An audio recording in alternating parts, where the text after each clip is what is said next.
அனைவருக்கும் வணக்கம். வெல்வது நிச்சயம் 2025 அப்படிங்கிற title free classes and test serious அப்படிங்கிறத ப்ரொவைட் பண்றோம். ஸோ அதுபடி லாஸ்ட் வீடியோல 11th பொலிட்டிக்கல் சயின்ஸோட யூனிட் 14ல பெரியார் மற்றும் சுயமரியாதை இயக்கம், காங்கிரஸ் ஆட்சி காலகட்டம் எப்படி இருந்தது, ஹிந்தி எதிர்ப்பு போராட்டம் என்ன அப்படிங்கிறத பத்தி டிஸ்கஸ் பண்ணியிருந்தோம். ஸோ இந்த வீடியோல திராவிட இயக்கம், ஓகேங்களா, அந்த டிராவிடியன் மூவ்மெண்டோட ஆட்சி காலகட்டத்தில் தமிழ்நாடு எப்படி இருந்துச்சு அப்படிங்கிற விஷயத்தை பத்தி நம்ம டிஸ்கஸ் பண்ண போறோம். ஓகேங்களா. ஸோ அப்போ 1937 to 39 வரைக்கும் ராஜாஜியினுடைய காங்கிரஸ் கவர்மெண்ட் ரன் ஆயிருக்கும். 39ல இருந்து 46 வரைக்கும் பாத்தீங்க அப்படின்னா செகண்ட் வேர்ல்டு வார் நடந்துட்டு இருந்த காரணத்தினால எந்த அரசாங்கங்களும் இங்க இருந்திருக்காது. கவர்னர்ஸ் ரூல் அப்படிங்கிறது தான் நடந்திருக்கும் மெட்ராஸ் மாகாணத்துல.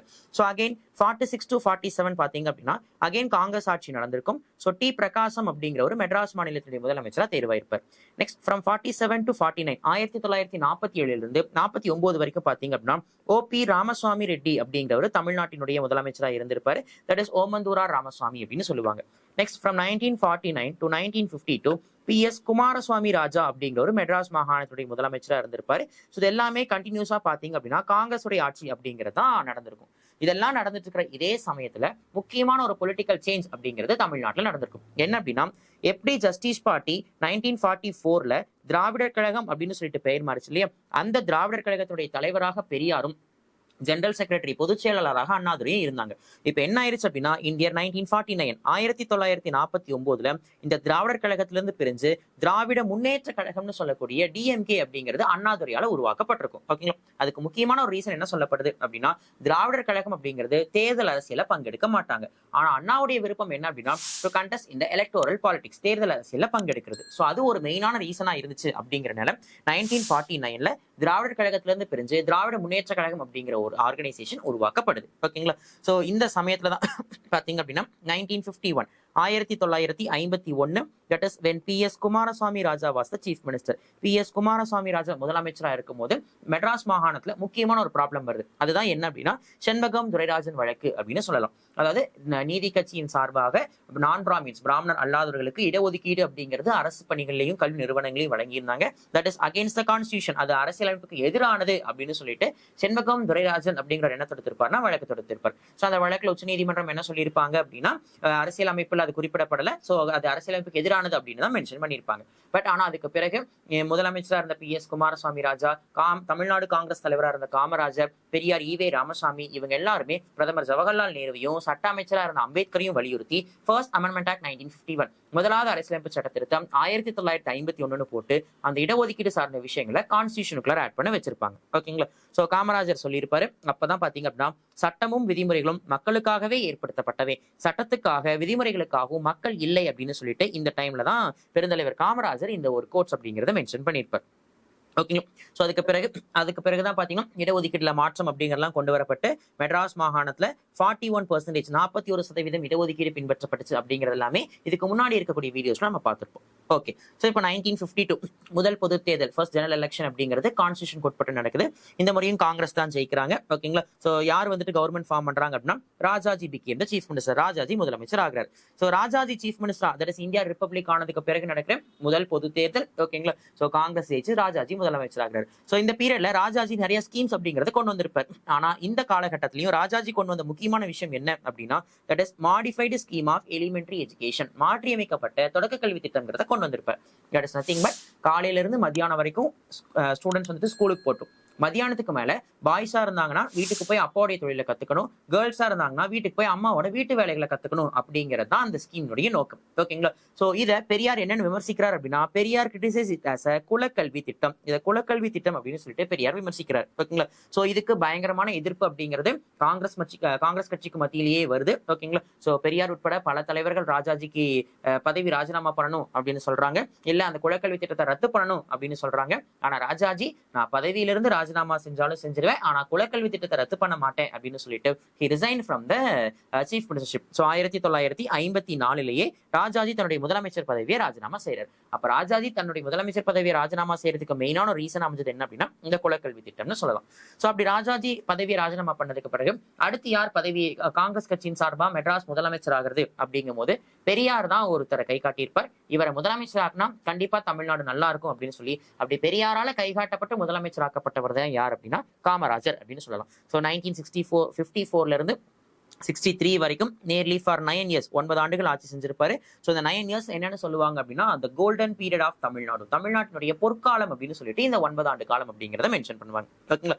ஸோ காமராஜர் காலகட்டத்தில் காமராஜர் ஆட்சிக்கு வந்தோடனே செஞ்ச முக்கியமான விஷயம் என்ன அப்படின்னா he abolish the modified scheme of elementary education. அந்த குலக்கல்வி திட்டத்தை ஒழிச்சது தான் காமராஜருடைய முதல் பணியாக இருந்தது. அதுக்கு பிறகு பார்த்தீங்க அப்படின்னா பள்ளிகளினுடைய எண்ணிக்கையை பன்மடங்கு அதிகரிச்சிருப்பாரு. ஓகேங்களா? ஸோ பள்ளிகள் மேம்பாடு அடையறதுக்கு நிறைய ஸ்கீம்ஸ் அப்படிங்கிறத கொண்டு வந்திருப்பாரு. பல அணைகள் அப்படிங்கிறத கட்டியிருப்பாரு. அண்ட் இண்டஸ்ட்ரியல் எஸ்டேட்ஸ் பல தொழிற்சாலைகள் தொழில் பேட்டைகளை உருவாக்கி இருப்பாரு. ஸோ இது எல்லாத்தின் மூலியமா தமிழ்நாடு ஒரு மிகப்பெரிய தொழில் வளர்ச்சி அடைஞ்சதுன்னு சொல்லலாம். ஃபார் எக்ஸாம்பிள் திருச்சி மற்றும் ராணிப்பேட்டையில் இருக்கக்கூடிய பெல் நிறுவனமா இருக்கட்டும், நெய்வேலியில் இருக்கக்கூடிய என்எல்சி நிறுவனமாக இருக்கட்டும், ஓகேங்களா? இந்த மாதிரி பல தொழிற்சாலைகள் காமராஜர் காலகட்டத்தில் கட்டப்பட்டது. அதே மாதிரி பாத்தீங்க அப்படின்னா பல முக்கியமான அணைகள், ஓகேங்களா? ஸோ அமராவதி அணை, சாத்தனூர் அணை, பவானிசாகர் அணைன்னு சொல்லிட்டு பல அணைகளுக்கான நீர்ப்பாசன திட்டங்களையும் காமராஜர் ஆட்சி காலத்தில் எஸ்டாப்ளிஷ் பண்ணியிருப்பாங்க.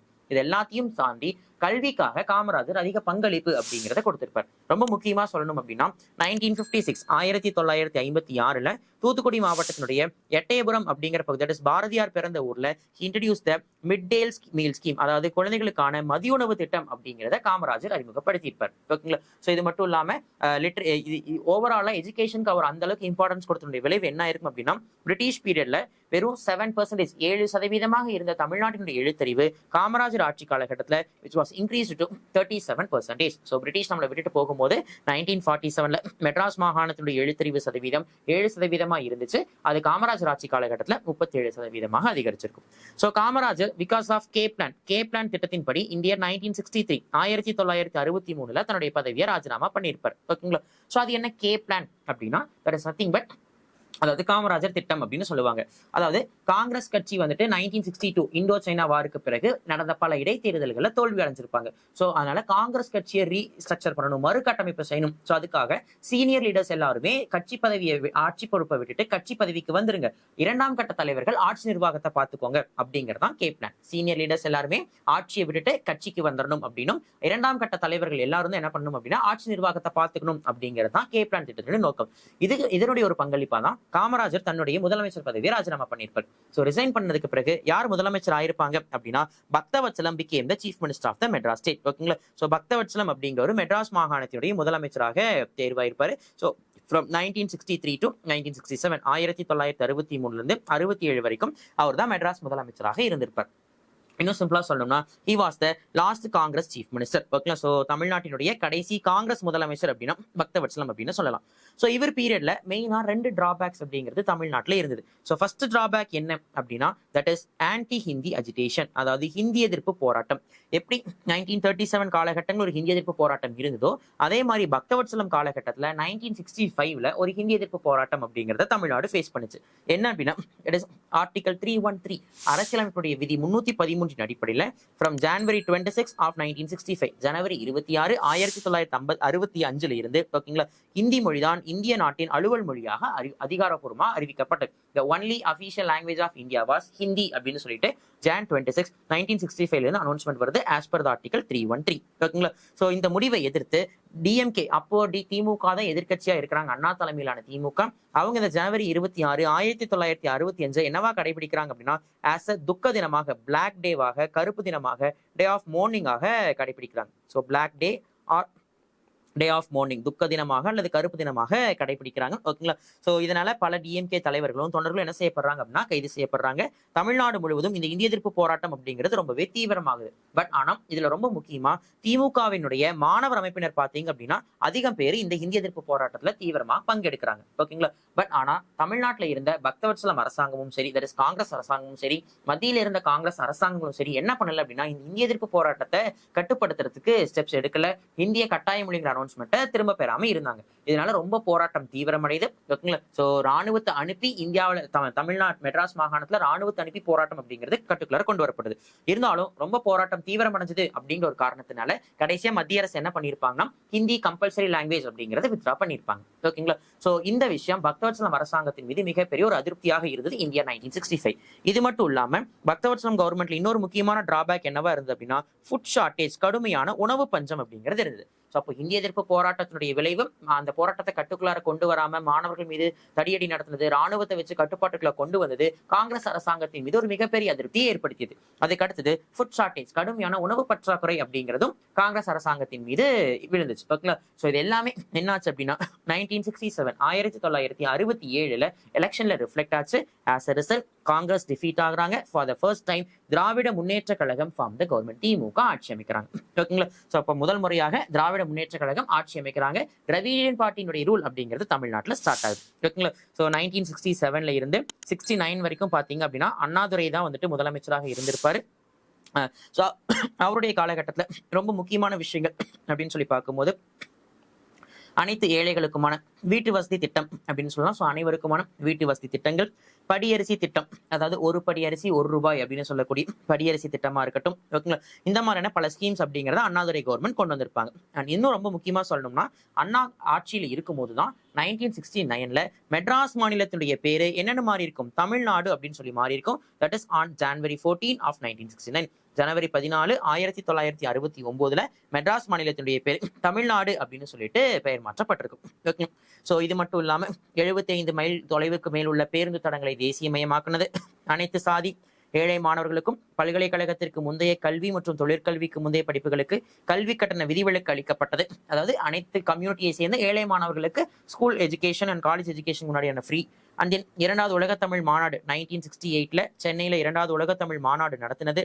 தமிழக ஏழை மக்களுக்கு மானிய விலையில் அரிசி வழங்கப்பட்டது. இது எல்லாமே அண்ணாதுரை கவர்மெண்ட் அச்சீவ்மெண்டா இருந்தது. ஸோ அப்படி 1967 ஆரம்பிச்ச தமிழ்நாட்டுல திராவிட கட்சிகளுடைய ஆட்சி அப்படிங்கிறது மோர் தேன் 62 இயர்ஸ், 62 ஆண்டுகளை கடந்தும் பாத்தீங்க அப்படின்னா தமிழ்நாட்டில் இன்னைக்கு வரைக்கும் திராவிட கட்சிகளுடைய ஆட்சி தான் நடந்துகிட்டு இருக்கு. ஸோ 67 to 69 சொல்லி இந்த 2 ஆண்டுகள் மட்டுமே அண்ணாதுரை ஆட்சி நடத்தியிருந்தாலும் தமிழ்நாட்டுக்கு தேவையான பல முக்கியமான விஷயங்களை கொண்டு வந்திருப்பார். அதுல ரொம்ப முக்கியமான விஷயம் என்ன அப்படின்னா தட் இஸ் சுயமரியாதை திருமண சட்டத்தை அங்கீகரித்தது. ஓகேங்களா? மும்மொழி கொள்கையை விடுத்து இருமொழி கொள்கைக்கு ஆதரவு தெரிவித்தது அப்படிங்கிறது அண்ணாவுடைய முக்கியமான achievement. So 1967 self respect marriages, சுயமரியாதை திருமணங்களுக்கு அங்கீகாரம் கொடுத்ததும் சரி. And then India 1928 two language பாலிசின்னு சொல்லக்கூடிய இருமொழி கொள்கைக்கு ஆதரவான நிலைப்பாட்டு எடுத்ததும் சரி. இது அண்ணாவினுடைய முக்கியமான அச்சீவ்மெண்ட் சொல்லலாம். ஸோ அண்ணாவுக்கு பிறகு பாத்தீங்க அப்படின்னா யார் முதலமைச்சர் ஆயிருப்பாங்க அப்படின்னா கலைஞர் மு கருணாநிதி சீஃப் மினிஸ்டர் ஆயிருப்பாரு இன் வேரியஸ் டென்யூர்ஸ், பல்வேறு காலகட்டங்கள்ல. குறிப்பா 1969 இருந்து 1976 வரைக்கும் இருந்திருப்பாரு. அண்ட் தென் 1989 இருந்து 91 வரைக்கும், அண்ட் 96 இருந்து 2001, 2006 இருந்து 2011 வரைக்கும்னு சொல்லிட்டு வேரியஸ் காலகட்டங்களில் கலைஞர் மு கருணாநிதி முதலமைச்சரா இருந்திருப்பார். அண்ணா கொண்டு வந்த அந்த படியரசி திட்டத்தை யாரும் எக்ஸ்டெண்ட் பண்ணியிருப்பாங்க, கலைஞர் கருணாநிதியும் அவருடைய ஆட்சி காலகட்டத்தில் எக்ஸ்டெண்ட் பண்ணியிருப்பார். இதுக்கு நடுவுல இந்தியா 1972 1972 தமிழ்நாட்டுல இன்னொரு முக்கியமான அரசியல் மாற்றம் நடந்தது. என்ன அப்படின்னா திராவிட முன்னேற்ற கழகத்திலிருந்து பிரிஞ்சு அண்ணா திராவிட முன்னேற்ற கழகம்னு சொல்லக்கூடிய that is all India Anna Dravida Munnetra கழகம் சொல்லக்கூடிய ஏஐஏடிஎம்கே அப்படிங்கிறத எம்ஜி ராமச்சந்திரன் எம்ஜிஆர் ஃபவுண்ட் பண்ணியிருப்பார். ஸோ அதுக்கு பிறகு 1977 இருந்து 1987 வரைக்கும் யாருடைய ரூலிங் தான் நடந்திருக்கும் அப்படின்னா எம்ஜிஆருடைய ஆட்சி அப்படிங்கிறது தான் தமிழ்நாட்டில் நடந்திருக்கும். ஸோ எம்ஜிஆரை தொடர்ந்து ஜெயலலிதா தலைமையில பாத்தீங்க அப்படின்னா ஏடிஎம்கே பல தேர்தல்கள் அப்படிங்கிறத சந்திச்சிருப்பாங்க. ஜெயலலிதா அவர்களும் பாத்தீங்க அப்படின்னா பல முறை தமிழ்நாட்டுடைய முதலமைச்சராக இருந்திருப்பாங்க. ஓகேங்களா? ஸோ இது மட்டும் இல்லாம மறுமலர்ச்சி திராவிட முன்னேற்ற கழகம் போன்ற பல திராவிட அமைப்புகள், பல திராவிட கட்சிகள் அப்படிங்கிறது தமிழ்நாட்டில் இருந்து. அப்போ 67 ஆரம்பிச்சு இப்ப வரைக்கும் திராவிட முன்னேற்ற கழகமோ இல்ல அனைத்து இந்திய அண்ணா திராவிட முன்னேற்ற கழகமோ, ஓகேங்களா? சோ அண்ணா தலைமையில, கலைஞர் தலைமையிலையும், அண்டே வந்துட்டு எம்ஜிஆர் தலைமையில, ஜெயலலிதா அவர்கள் தலைமையிலையும் சொல்லிட்டு பல முறை ஆட்சி அப்படிங்கிறது நடந்திருக்கும். இந்த 60 ஆண்டுகளுக்கும் மேலான இந்த தமிழ்நாட்டினுடைய திராவிட கட்சிகளுடைய ஆட்சி அப்படிங்கிறத சோ பல டெவலப்மெண்ட் அப்படிங்கிறது டெவலப் ஆயிருக்கு அப்படின்னு சொல்லலாம். தமிழ்நாடு பல விதங்கள்ல வளர்ச்சி அடைஞ்சிருக்கு அப்படிங்கிற விஷயத்தையும் நம்ம சொல்லலாம். ஓகேங்களா? மெயினா பாத்தீங்கன்னா இந்த திட்டங்கள் எப்படிப்பட்ட திட்டங்களா இருந்துச்சு, இந்த திராவிட கட்சிகள் கொண்டு வந்த திட்டங்கள் எப்படிப்பட்டதா இருந்தது அப்படின்னா சமூக நல திட்டங்களாக இருந்தது. ஓகேங்களா? அனைத்து தரப்பினருக்கும் ஏத்த மாதிரியான ஒரு திட்டங்களாக இருந்தது. ஓகேங்களா? சோ அதாவது பாத்தீங்க அப்படின்னா மலிவு விலையில உணவு பாதுகாப்பை உறுதி செய்யறது, ஓகேங்களா? இலவச அரிசி திட்டம் வழங்குறது, சத்துணவு திட்டம், ஓகேங்களா? பட்டப்படிப்பு வரை இலவச கல்வி, விவசாயத்திற்கு இலவச மின்சாரம், சைக்கிள் ரிக்ஷா ஒழிப்பு, ஓகேங்களா? கையால் மலம் அள்ளுவது ஒழிப்பு, கைவிடப்பட்ட குழந்தைகளுக்கான தொட்டில் குழந்தை திட்டம், ஓகேங்களா? அமைப்பு சாரா பணியாளர்களுக்கு பல்வேறு நல வாரியங்கள், இன்னும் சிம்பிளா சொல்லணும்னா மாற்றுப்பாலினத்தவர்னு சொல்லக்கூடிய திருநங்கைகளுடைய நலனுக்கு உட்பட அனைத்து தரப்பட்ட மக்களுக்குமான நலத்திட்டங்களையும் இந்த திராவிட கட்சிகளுடைய இரு கட்சிகளுடைய ஆட்சி காலகட்டத்திலையும் செயல்படுத்தப்பட்டிருக்கும். அதை விட இன்னும் ரொம்ப முக்கியமான விஷயம் காஸ்ட் பேஸ்ட் டிஸ்கிரிமினேஷன், ஜாதி ரீதியான பாகுபாடுகளை ஒழிக்கிறதுக்கு பல திட்டங்கள் செயல்படுத்தி இருப்பாங்க. அதுல ரொம்ப முக்கியமான விஷயம் என்ன அப்படின்னா சமத்துவபுரமும் உழவர் சந்தை திட்டம் அப்படிங்கிறதையும் நம்ம சொல்லலாம். ஓகே. அதுக்கு அடுத்தது குடிசைகளுக்கு இலவச மின்சாரம். ஓகேங்களா. சோ குடிசைவாசிகளின் குடியிருப்பு தேவைக்கு குடிசை மாற்று வாரியம் போன்றவை ஏற்படுத்தப்பட்டிருக்கும். அதாவது குடிசையில்லா தமிழ்நாட்டை உருவாக்கணுங்கிறதுக்காக பாத்தீங்கன்னா குடிசை மாற்று வாரியம் உருவாக்கி சோ குடிசையில் கூடிய மக்களுக்கு கான்கிரீட் வீடுகள் அப்படிங்கிறது கட்டப்பட்டிருக்கும். இளைஞர்களுடைய வேலைவாய்ப்பு உறுதிப்படுத்துறதுக்கு நிறைய வேலைவாய்ப்பு திட்டங்களை செயல்படுத்தியிருப்பாங்க. இது எல்லாமே என்ன செஞ்சிருக்கும் அப்படின்னா மனிதவள மேம்பாட்டு குறியீடுன்னு சொல்லக்கூடிய HDIல தமிழ்நாட்டை முன்னிறுத்தியிருக்கும். ஸோ அப்போ 2017 கொண்டு வரப்பட்டிருந்த லாஸ்டா தமிழ்நாட்டுடைய ஸ்டேட் பிளானிங் கமிஷன் மாநில திட்டமிடல் ஆணையம் வெளியிட்ட அந்த HDI படி தமிழ்நாடு பாத்தீங்க அப்படின்னா 11th பெஸ்ட் ஸ்டேட்டாக இருந்திருக்கும். இதுவே அமாங் த லார்ஜஸ்ட் ஸ்டேட் மிகப்பெரிய மாநிலங்கள் அப்படிங்கிறத பொறுத்து தமிழ்நாடு HDIல 3வது இடத்துல இருக்கு. ஒட்டுமொத்தமா சிறிய மாநிலங்கள் யூனியன் பிரதேசங்கள் இவங்க எல்லாத்தையும் சேர்க்கும் போது தமிழ்நாடு 11வது இடத்துலையும் பெரிய மாநிலங்களுடைய HDI கம்பேர் பண்ணும்போது தமிழ்நாடு 3வது இடத்துலையும் இருக்கு. ஸோ அப்போ இது எல்லாத்துக்கும் காரணம் திராவிட கட்சிகள் கொண்டு வந்து இந்த நலத்திட்டங்கள் அப்படின்னு தான் சொல்லலாம். ஓகேங்களா. சோ இதோட இது மட்டும் இல்லாம பாத்தீங்க அப்படின்னா மோட்டார் வாகன தொழில், மின்னணு தொழிற்சாலைகள், மருந்து உற்பத்தி துறைகள்லையும் தமிழ்நாடு முன்னணியில இருக்கு. ஓகேங்களா. சோ புதிய பொருளாதார மண்டலங்களை ஏற்படுத்துறது மூலியமா பல முதலீடுகளையும் தமிழ்நாடு ஈர்த்திருக்கு. உள்கட்டமைப்பு வசதிகளை மேம்படுத்துறது, சாலைகள், துறைமுகங்கள், மின்சார வசதி, திறன் பெற்ற தொழிலாளர்கள் கிடைப்பது போன்றவையும் தமிழ்நாட்டில் தொழில் வளர்ச்சி டெவலப் ஆகிறதுக்கு முக்கியமான காரணம் அப்படின்னு சொல்லலாம். ஓகேங்களா. சோ இது மட்டும் இல்லாம ஓகேங்களா. சோ பல்கலைக்கழகங்களுடைய எண்ணிக்கையும் பாத்தீங்கன்னா தமிழ்நாட்டில் அதிகரிச்சிருக்கு. ஸோ கல்விக்கும் தமிழ்நாட்டில் முக்கியத்துவம் வழங்கப்பட்டிருக்கு. பல்கலைக்கழகங்களுடைய எண்ணிக்கை அதிகரிச்சிருக்கு. சிம்பிளா சொல்லணும்னா இந்தியாவில் இருக்கக்கூடிய யூனிவர்சிட்டிஸ்ல 10% பல்கலைக்கழகங்கள் எங்க தான் இருக்குன்னா தமிழ்நாட்டில் தான் இருக்கு. அப்ப இந்தியாவிலேயே அதிக பல்கலைக்கழகங்கள் இருக்கக்கூடிய மாநிலம் எதுன்னு கேட்டாலும் அது தமிழ்நாடு தான். ஓகேங்களா.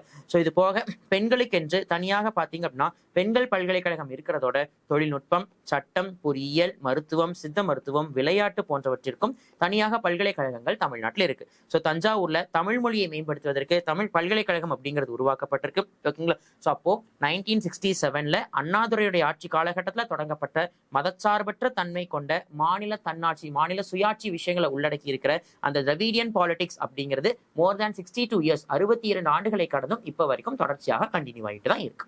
ஓகேங்களா. ரைட். ஸோ இதோட இந்த லெசன்ஸ் கம்ப்ளீட் ஆகுது. இதோடைய புக் பேக் ஆன்சர் வீடியோஸ் நம்ம பார்த்துடலாம். எந்த ஆண்டில் சென்னை மாகாணம் தமிழ்நாடு என பெயர் மாற்றப்பட்டது? So the answer is 1969. Chennai வாழ் மக்கள் சங்கம், that is Madras native association, எப்போ உருவாக்கப்பட்டது அப்படின்னா இந்தியர் 1852.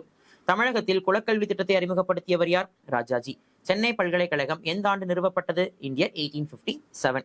மக்கள் தொகை அடிப்படையில் தமிழகம் இந்தியாவின் எத்தனையாவது மாநிலம்? ஸோ 6வது மாநிலமா இருக்கணும். ஸோ சேஞ்ச் பண்ணிக்கோங்க. இங்க 7 கொடுத்துருக்காங்க. பட் 2011 சென்சஸ் படி நம்ம 6வது மிகப்பெரிய மாநிலம் தான். நீதி கட்சியின் முதல் தலைவர் யார்? ஸோ பிட்டி தியாகராய செட்டி. வைக்கம் வீரர் என அழைக்கப்படும் தலைவர் யார்? ஈவேரா பெரியார். தமிழகத்தில் சுயமரியாதை இயக்கத்தை தோற்றுவித்தவர் யார்? ஈவேரா பெரியார். சோ பொறுத்துக ஹிந்தி எதிர்ப்பு போராட்டம் எப்ப நடந்திருக்கும்? That is 1937. திமுக எப்ப தோற்றுவிக்கப்பட்டிருக்கும்? இந்தியர் 1949. அண்ட் தென் மாநில மறுசீரமைப்பு சட்டம் இயற்றப்பட்டது எப்போ? 1956. இரட்டை ஆட்சி முறை கொண்டு வரப்பட்டது 1999. ஓகேங்களா. So the answer is 2134. The answer is option A. ஓகேங்களா.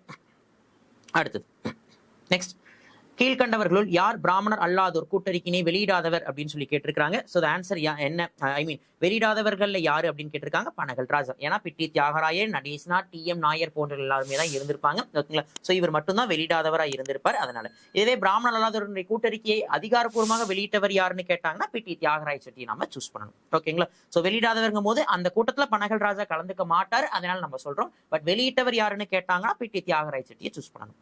தென்னிந்திய விடுதலை கூட்டமைப்பு பிற்காலத்தில் எவ்வாறு அழைக்கப்பட்டது? சோ ஜஸ்டிஸ் பார்ட்டி அப்படின்னு சொல்லக்கூடிய நீதி கட்சி என்று அழைக்கப்பட்டது. கூற்று, 1957 பொதுத் தேர்தலில் குளித்தலையில் வெற்றி பெற்று தமிழக சட்டமன்றத்தில் உறுப்பினராக கருணாநிதி நுழைந்தார். எஸ், கூற்று கரெக்ட். காரணம், கருணாநிதி தமிழக முதலமைச்சரானார். ரெண்டுமே கரெக்ட் தான். ஆனா கூற்று காரணத்திற்கான சரியான விளக்கமா அப்படின்னா கிடையாது. ஏன்னா அப்ப அண்ணாதுரை தான் முதலமைச்சராக இருந்திருப்பார். 57 காமராஜர் தான் முதலமைச்சராக இருந்திருப்பாரு. சோ ரெண்டுமே கரெக்ட். ஆனா கூற்று காரணத்துக்கான சரியான விளக்கம் இல்லை. அடுத்தது கூற்று, ஈவேரா ராமசாமி சுயமரியாதை இயக்கத்தை தொடங்கினார். கரெக்ட். காரணம், சுயமரியாதை இயக்கம் என்பது பிராமணர் அல்லாத சாதிகள் சமமான மனித உரிமைகளால் பெறும் நோக்கத்துடன் தொடங்கப்பட்ட இயக்கமாகும். S, correct. சோ கூற்று காரணம் இரண்டுமே சரி. மேலும் காரணம் கூற்றை சரியாக விளக்குகிறது. So answer is option A. கூற்று மற்றும் காரணம் இரண்டும் சரி. ஸோ இதோட 11th political science book 14th lesson அப்படிங்கிறது கம்ப்ளீட் ஆகுது. ஸோ அதுக்கு அடுத்த 15th லெசன் தமிழக அரசியல் சிந்தனைகள் அப்படிங்கிறத அடுத்த வீடியோவில் நம்ம டிஸ்கஸ் பண்ணுவோம். Thank you all.